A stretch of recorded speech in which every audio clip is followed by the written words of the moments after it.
నమస్తే, welcome to our channel. ప్రస్తుతం మనతో ప్రముఖ ఆధ్యాత్మికవేత్త, ఆస్ట్రాలజర్ ముల్లపూడి సత్యనారాయణ మూర్తి గారు ఉన్నారు. వారితో మాట్లాడదాం. నమస్తే గురుగారు. నమస్కారం మా ఫణికుమార్ గారు.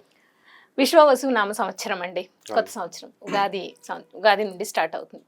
సో ఎప్పుడు కూడా అయిపోయిన సంవత్సరం ఎప్పుడు మనం కష్ట నష్టాలు అన్ని అనుభవిస్తాం కాబట్టి రాబోయే సంవత్సరం మీద ఒక హోప్ ఉంటుంది. ఈ సంవత్సరం ఎలా ఉంటుంది అన్న క్యూరియాసిటీ ఉంటుంది ప్రతి ఒక్కళ్ళకి.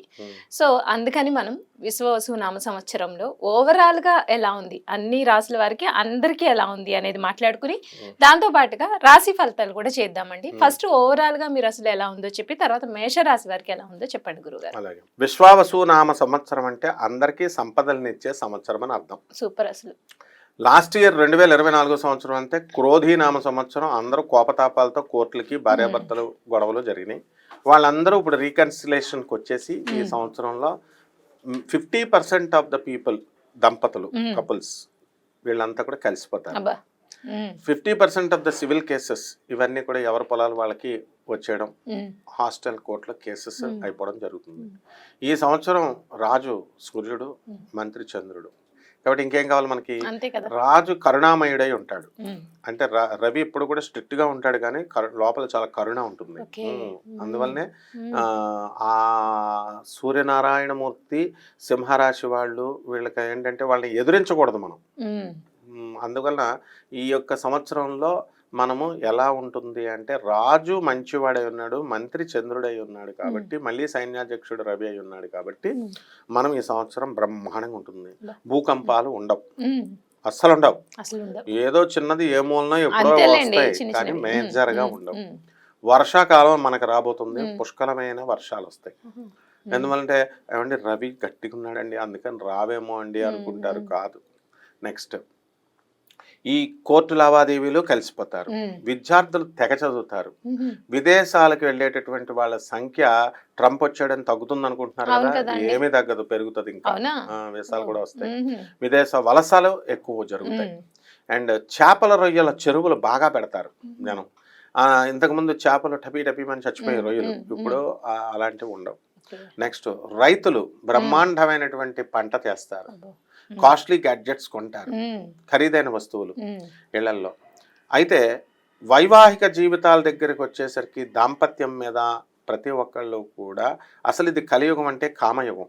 ఎక్కువ రొమాన్స్ చేయాలి కానీ ఈ సంవత్సరం దంపతులంతా కూడా కెరీర్ మీద, ఉద్యోగాల మీద దృష్టి పెడతారు. దాంపత్యం తగ్గిపోతుంది. అందువలన సంతానోత్పత్తి తగ్గిపోతుంది ఈ సంవత్సరం, పిల్లల సంతానం మీద అంతా కూడా. అలాగే వృత్తి మీద ఎక్కువ కాన్సన్ట్రేషన్ చేస్తారు. రాజకీయ నాయకులకి కొత్త కొత్త పోస్టులు వస్తాయి, కొత్త కొత్త పార్టీలు పుడతాయి.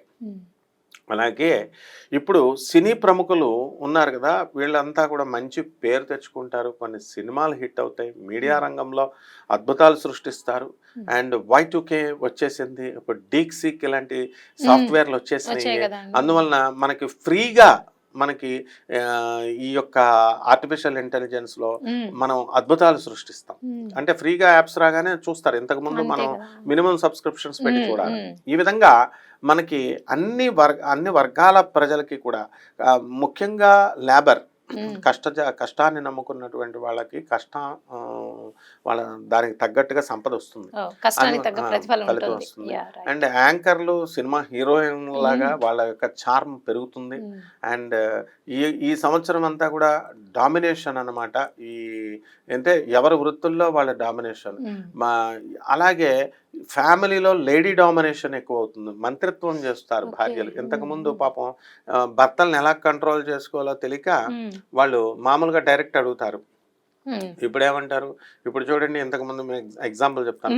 ఒక పెళ్లి సంబంధం బాగాలేదనుకోండి, నచ్చలేదు, కట్నం అవతల తక్కువ ఇస్తున్నాడు, అందుకని వీళ్ళు ఏం చెప్తారు తెలుసా, డైరెక్ట్ ఏమండి మీరు కట్నం తక్కువ ఇస్తున్నారు అందుకు మీ సంబంధం మాకు వద్దు అని చెప్పరు. ఏమండి ఫలానా జ్యోతిష్కుడు చెప్పాడండి, మా జ్యోతిష్కుడు వద్దని అన్నారండి, కలవలేదండి అని ఎలా తోసేస్తారో. ఇది వరకు సినిమాకి తీసుకెళ్ళు, నగల కొను, చీరలు కొను అని అడిగేవారు పాపం ఆడవాళ్ళు. ఇప్పుడు అట్లా అడగరు అన్నమాట.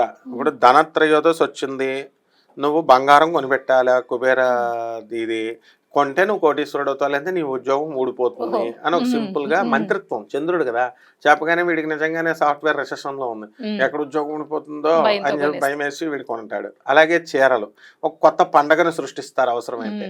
ఆ పండగతో చక్కగా ఈ చీరలు కొనాలి ఇలాంటి రూల్స్ అన్నీ కూడా అంటే తెలివితేటలతో కుటుంబాన్ని మహిళలు సరిదిద్దుకుంటారు. Yeah. ఇక విదేశీ యానాలు తెగలిపోతారు ఇప్పుడు ఈ సంవత్సరం అంతా కూడా. ఈ విధంగా మొత్తం నూతన సంవత్సరం అంతా కూడా దివ్యంగా భవ్యంగా ఉందమ్మా. గురుగారు, అయితే విశ్వ వసునామ సంవత్సరంలో మేషరాశి వారికి ఎలా ఉంది అనేది ఒకసారి చెప్పండి. మేషరాశి వారికి ఆదాయాల కంటే కూడా వ్యయాలు ఖర్చులు ఎక్కువగా ఉన్నాయా? ఉన్నా పర్వాలేదు, ఎందుకంటే ఏలినాటి శని మనకి ఇప్పుడు మార్చి 29 తర్వాత ఏలినాటి శని ప్రారంభం కాబోతుంది. అలాగే ఈ యొక్క రాహువు ఏం చేస్తున్నాడంటే మనకి మీనరాశిలో ఉన్నటువంటి రాహువు మనకి కుంభరాశిలోకి వస్తున్నాడు. కాబట్టి మానసికంగా అశాంతిగా ఉన్నటువంటి ఈ యొక్క మేషరాశి వారంతా కూడా సుఖ సంతోషాలతో ఉంటారు. వ్యాపారాలు బ్రహ్మాండంగా సాగుతాయి. వృత్తి వ్యాపార ఉద్యోగ విషయాలు చాలా అద్భుతంగా ఉంటాయి అన్నమాట. ఆదాయాలు పెరుగుతాయి.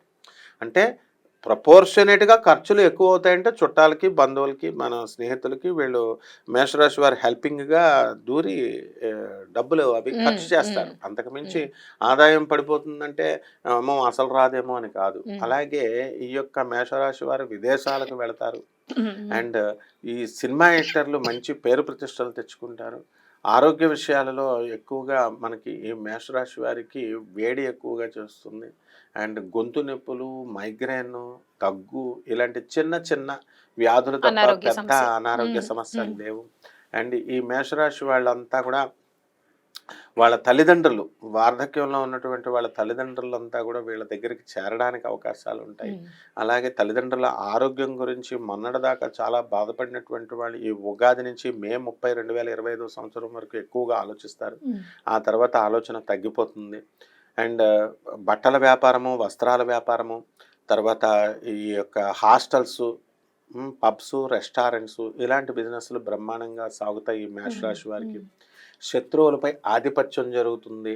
తర్వాత వీళ్ళు షష్ఠ స్థితిగతుడైనటువంటి కేతుగ్రహము మే 30 తర్వాత పంచమ స్థానంలోకి వస్తున్నాడు. కాబట్టి ఈ మేషరాశి వారికి సంతానమే వ్యాకులత చెందుతూ ఉంటారు. అంటే పిల్లలు చెప్పిన మాట వినరు మేషరాశి వాళ్ళు. పిల్లలు ఇప్పుడు వాళ్ళైనా తప్పుడు పనులు చేస్తున్నాను కాదు, లైబ్రరీలకు వెళ్తారండి ఫారెన్ లో పిల్లలు. వెళ్ళి 11 దాకా లైబ్రరీలో చదువుతారు, 10 దాకా. ఇక్కడ మళ్ళీ మనకి జనం ఉండరు అక్కడ యుఎస్ లో. అక్కడ 13 ఫ్లోర్ల నుంచి లైబ్రరీ యూనివర్సిటీ ఉంటుంది, కిందకి దిగాలి, అక్కడ ఎవరు ఉండరు ఆ ప్లేస్ లో. ఇక్కడ మళ్ళీ వాళ్ళు కార్ పార్క్ తీసుకొని వాళ్ళు వేరే అపార్ట్మెంట్ లో ఉంటారు. యూనివర్సిటీ హాస్టల్స్ ఉండరు ఫారెన్ లో, అక్కడికి వెళ్ళాలి. ఇక్కడ ఎవరు ఉండరు, లొకేషన్ ఆఫ్ చేసుకుంటారు. ఇక్కడ పేరెంట్స్ ఇండియాలో ఉంటారు లేదా ఫారెన్ లోనే ఉంటారు, వేరే స్టేట్ లో. సో ఇలా టెన్షన్ పిల్లలకి ఏమైందని. ఈ విధంగా ఈ రైతులకు బ్రహ్మాండంగా ఉంటుంది, మంచి వ్యాపారాలు చేస్తారు, లాభాలు వస్తాయి. అండ్ సినీ సంగీత సాహిత్య రంగాలలో ఉన్నటువంటి వాళ్ళకి గౌరవ పురస్కారాలు జరుగుతాయి. ఫారిన్ సంబంధమైనటువంటి వ్యవహారాలు, ఉప్పు చేపల వ్యాపారం నుంచి జెమ్స్, కాస్మెటిక్స్, సెంట్స్ ఇలాంటి బిజినెస్లు అన్నీ, సముద్రం ప్రొడక్ట్స్, ఫారిన్ ప్రొడక్ట్స్ అన్నీ కూడా మనకి మే 30 తర్వాత కొంచెం తగ్గుతాయి. అలాగా అన్ని ఓవరాల్గా ఈ యొక్క మెస్మరిజం పవర్ బాగా పెరుగుతుంది మేషరాశి వారికి. కాబట్టి దీనికి మనము రెమెడీస్ కొన్ని. అయితే మేషరాశి వారు పాటించాల్సిన పరిహారాలు, అలాగే వాళ్ళకి కలిసి వచ్చే సంఖ్య, వాళ్ళకి కలిసి వచ్చే కలర్ కూడా చెప్పండి. అదృష్ట సంఖ్య, కలిసి వచ్చే రంగు, వాళ్ళకి ఏ వారం కలిసి వస్తుంది, ఇవి కూడా ఒకసారి చెప్పండి. సాంప్రదాయబద్ధంగా మన మేషరాశి వారికి కుజుడు మిథునంలో ఉండడము ఇప్పుడు ప్రజెంట్, తర్వాత మళ్ళీ ఈ యొక్క కేతువు లాంగ్ రన్లో మనకి పంచమ స్థానంలో ఉండడం వల్ల కేతు జపం చేసుకోవాలా, కేతు స్తోత్రాలు చదువుకోవాలా. కేతువుకి కిలోంపావు ఉలవల్ని ఆవుపేడ రంగు ఉన్నటువంటి వస్త్రాలనిచ్చి పేద బ్రాహ్మణులకి సోమవారం నాడు ఉదయం 7 గంటలకి దానం చేసుకోవాలా. అలాగే గణేష్ మహారాజుకి ఆలయానికి సోమవారం నాడు ఉదయం కరెక్ట్గా ప్రాతకాలంలో 7 గంటలకి దర్శనం చేసుకోగలిగితే బాగుంటుంది, గరికి గడ్డి పట్టుకెళ్ళి ఇచ్చి సోమవారం. అలాగే తంత్ర పరంగా, తంత్ర జ్యోతిష పరంగా ఉలవచారుని కాసి పూర్వీకులు అంటే వంశంలో పెద్దవాళ్ళు ఉంటారు కదా, ఎవరి తరపు వాళ్ళు, మన ఈ అమ్మమ్మ తరపు వాళ్ళ దగ్గరికి వెళ్ళి, అంటే అమ్మమ్మ తాతయ్య, నానమ్మ తాతయ్య ఉంటారు. రాహు ఒకళ్ళకి రిప్రజెంట్ చేస్తే కేతు ఒకళ్ళకి రిప్రజెంట్ చేస్తాడు. కాబట్టి ముసలి వాళ్ళు అమ్మ తరపు బంధువులు ఎవరైతే అమ్మమ్మ తాతయ్య లాంటి పెద్దలు ఉన్నారో, బాపమ్మ ఇలాంటి వాళ్ళకి అందరికీ కూడా తీసుకువెళ్ళి ఈ ఉలవచారు, పెరుగు వాళ్ళతో అన్నం పెట్టి వాళ్ళ యొక్క ఆశీర్వాదం సోమవారం నాడు తీసుకోవాలి. అంటే ఒకవేళ అమ్మమ్మ తాతయ్య లేరు అనుకోండి, నార్మల్ గా బయట ఎవరికైనా కూడా పెట్టచ్చు. పెద్దవాళ్ళకి ఇవ్వచ్చు, వాళ్ళ వయసులో Yeah, దూర right. బంధువులు అందరికి ఇవ్వచ్చు. Mm. అలాగే రావి చెట్టుకి కంపల్సరీ సోమవారం నాడు నీళ్లు పోసుకొని Mm. ఒక బకెట్ నీళ్ళైనా పోసి 11 ప్రదక్షిణాలు చేయాలా. ఓం శనేశ్వరాయ నమః అనేటటువంటి మంత్రంతో చేయాలి. ఇక లక్కీ రంగు ఎరుపు, లక్కీ కలర్ ఇదే లక్కీ నెంబర్ 9 అండ్ లక్కీ వారము మంగళవారము. ఈ మేషరాశి వారికి ఈ మేషరాశి వారి మంగళవారం నాడు ఈ రావి చెట్టు ప్రదక్షిణలు చేసిన బ్రహ్మాండంగా ఉంటుంది. ఈ మేషరాశి వారు చేసుకోవాల్సిన మంత్రము ఓం గం గణపతయే నమః. ఇది కేతువుని స్పెసిఫై చేయాలి, చేస్తే సరిపోతుంది. అంటే రోజు ఇన్ని సార్లు ఏం చేసుకోవడం మంచిది? 11 సార్లు చాలు. విశ్వవసునామ సంవత్సరం మేషరాశి వారికి ఎలా ఉంది, అలాగే వాళ్ళు పాటించాల్సిన పరిహారాలు, వాళ్ళ అదృష్ట సంఖ్య, ఏ రంగు కలిసి వస్తుంది, ఏ వారం కలిసి వస్తుంది అనేది చాలా చక్కగా వివరించారండి. ధన్యవాదాలు. ధన్యవాదాలు.